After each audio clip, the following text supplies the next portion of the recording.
নমস্কার সবাইকে। কাজটি ছিল আজকে আমার পানাগড়।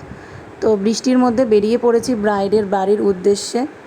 তো যেতে যেতে অনেক দিন পরে এই রাস্তা দিয়ে যাচ্ছি। আর.এন. টেগোর বিএড কলেজ থেকে আমি বিএড করেছিলাম। এই যে এটা আমার কলেজ, সবার সাথে একটু শেয়ার করলাম।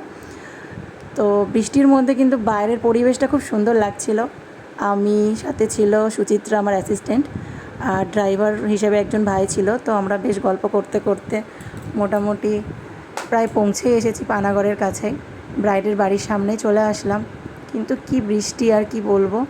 আর গিয়ে দেখি কারেন্ট নেই, অন্ধকারে বসে আছি। কিন্তু তখনও 5টা বেজে গেছে। তাই ভাবলাম আর ওয়েট করে লাভ নেই, কারণ ব্রাইডকে 7টার মধ্যে ছাড়তে গেলে টর্চ লাইট জ্বেলেই আমরা কাজ শুরু করে দিলাম। তো বারবার বলছিলাম জেনারেটরের ব্যবস্থা করতে, কিন্তু জেনারেটরের লোক আসতে নাকি 7টা বেজে যাবে। তাই আমরা আর ওয়েট করলাম না। কথা বলতে বলতে কাজ করতে করতে কারেন্টও চলে আসলো। অবশ্য কারেন্ট আসেনি, জেনারেটরের ব্যবস্থা করা হয়েছিল। তারপর বাকি কাজটুকু আমরা সারলাম। কারেন্ট ছাড়া তো আমরা হেয়ার করতেই পারবো না। তো তারপরে আমরা ব্রাইডকে রেডি করার পর আমাদের মোটামুটি আমরা টাইমের মধ্যেই ব্রাইডকে শেষ করে আমরা বাড়ির উদ্দেশ্যে বেরিয়ে পড়লাম।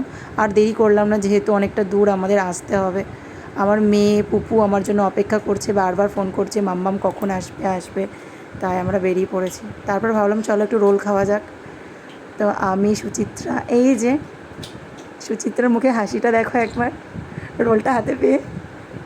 তো আমার ব্রাইডকে কেমন লাগলো আর সমস্ত কাজটা সবার সাথে শেয়ার করলাম। তো ব্রাইডকে কেমন লাগছে অবশ্যই জানাবেন, এবার আমার ভিডিওটি কেমন হয়েছে সেটি তো অবশ্যই আপনারা জানাবেন। Thank you so much. আমার ব্রাইড রূপা কেমন লাগলো বলো সেদিন, জোরে বলো। পছন্দ হয়েছে তোমার সব কিছু? Thank you. যেতে পারে তোমার কাছে।